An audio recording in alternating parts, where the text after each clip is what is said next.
Champions Cup second round, folks. Sale against Racing 92. I wasn't sure which game to watch, this one or the Cast against Munster game. But I figured I hadn't watched either of these teams in full last week, so I would give this one a watch. 29-7 bonus point win for the Sale boys. Pretty comfortable in the end. A very exceptional second half from the Sale lads. Built on, I would say, a pretty impressive defensive shift in the first where they had to make a lot of tackles and win a lot of turnover ball. But we'll go through some of the key events, some of the stats, and you guys can let us know your thoughts on how this one went. Wasn't close at the end. It was still within a score at half-time, though. Both sides did have some chances early on, but nobody was able to make the most of them. Conditions still seemed a bit tough. It is bizarre for me sitting here the start of summer here in NZ, watching the rain come down and people in big old thick jackets, so they can forgive a few kind of dropped high balls and whatnot given the conditions. Racing at one point when they were kind of dominating the possession and territory ended up opting for a drop goal, which sailed wide, but that was maybe a testament to the Sale defence because it wasn't giving up much. That kind of territorial pressure had partly come from George Ford, of all people, like doing a lifting clean out. I think it was on Camille Sharp, the hooker. So that was a bizarre moment. Certainly not the kind of thing you expect to see. But yeah, still scoreless for around about the first 20 minutes. And as I said, it did get a little bit scrappy. Sale lost their tight head prop to a big old head knock, which was pretty unfortunate, only like 9 minutes into the game. There was handbags because there was a bit of feeling in this one. But yeah, a little bit scrappy. But as I said, with the conditions being the way they were, not entirely unexpected. First points of the game did come through the big South African Jean-Luc du Preez. He managed to get a nice kind of pick and drive going from close range, kind of on the back of a penalty which Sale had decided not to opt for sticks for. They did miss the conversion, but that was a 5-0 lead. And then their defence had to go back to work, man. As I said, first half, not a lot of ball. The Sale lads, they were making a lot of tackles, but Bevan Rod was able to win a turnover, and the likes of him and Curry and Bamber and whatnot were all kind of stepping up to the mark at the times when they needed that kind of big defensive turnover. It was a real testament to their defensive shift. Racing at one point ended up, again, after going for the drop goal really early on almost half an hour, opting for poles. Legarak opted for a shot because they just couldn't break down the Sale defence. It had so much ball, but even his penalty went well wide. So nothing really going for the Racing boys. And then Sale had the best attack of the first half. It was a scrum relatively deep into Racing territory. And from that attacking scrum, they got it to Rob du Preez, to George Ford on a wraparound play, Carpenter, and then Roebuck out wide with the try. Certainly the best moment of the first half, just in terms of like slick, everything going according to a plan play with the conversion, 12 points to 0. But that being said, just when it looked like the game was slipping away from Racing, Gugiashvili, the big Georgian prop, did manage to get one from close range. It started when they did actually manage to get a bit of punch through the Sale defence. Diamani with a big carry. I think he ran into Ford. He was kind of not being able to brought down in the tackle, so the guys got behind him. It became a maul. That maul had to kind of go forward from the next kind of ruck after the maul did end. Legarak have a wee snipe, and then from the next phase, the big Georgian goes over. So 12 points to 7 at halftime.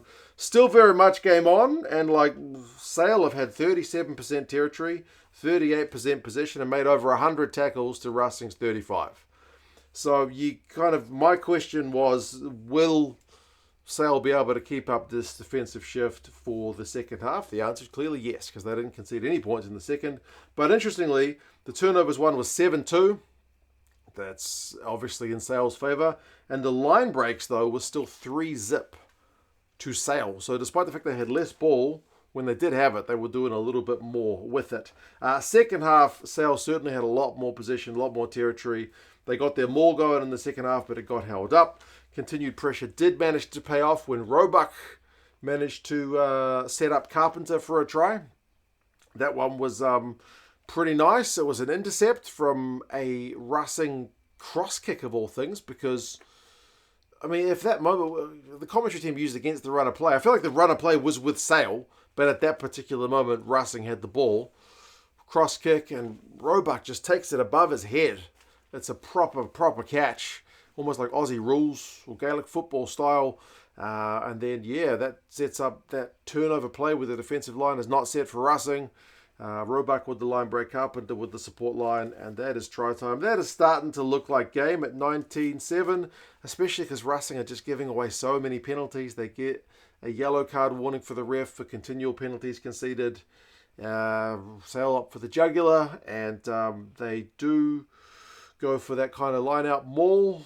Gets pulled up short, but Racing still copped the yellow card for a penalty conceded at line-out time. Sale looked to punish again, tap from close range, phases, and Ben Curry is able to go over. That's the bonus point, and surely that's game. They do opt for a three-pointer on 66 minutes just to extend the lead a little bit, 29-7. Bonus points already in the bag, no need to keep pushing, but that's the final scoring of the game. Racing didn't really get a lot going in the second half. There was a bit more handbags and a bit of frustration from the Racing lads.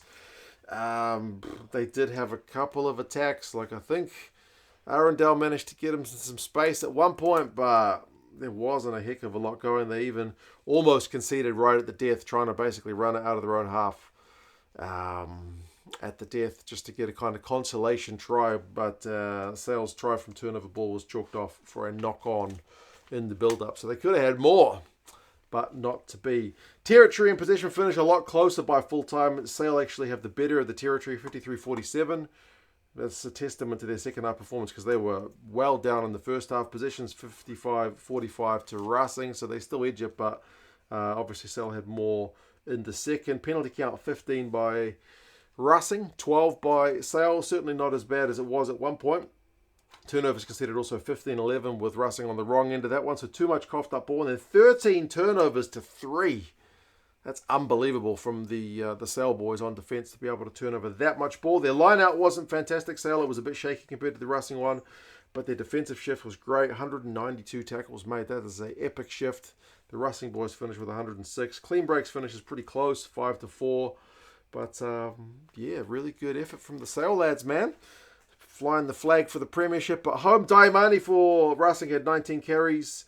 Jean-Luc Dupré had 22 tackles for Sale. Arundel had 4 turnovers conceded. That's not what you want. So not a great return to the UK for that man. Rod, Curry, Bamba, like I mentioned, all finished with 2 turnovers, 1. So, yeah, big defensive shift. And Roebuck, boy, does he look sharp. So, happy days for Sale. They are away to the Stormers in January when the competition gets back underway. That'll be an interesting fixture. Probably in pretty nice weather down in Cape Town. And then Racing will be away to Glasgow, whose weather in January probably won't be as nice as Cape Town. But there you go. Champions Cup second round. You guys let us know your thoughts on this game if you watched it. I haven't watched the other game yet, but I have seen the scoreline. So I had an interesting pick of games to watch this morning. But hey, you never know how it's going to play out. You guys let us know your thoughts on this one, and I'll talk to you guys again soon. See you later.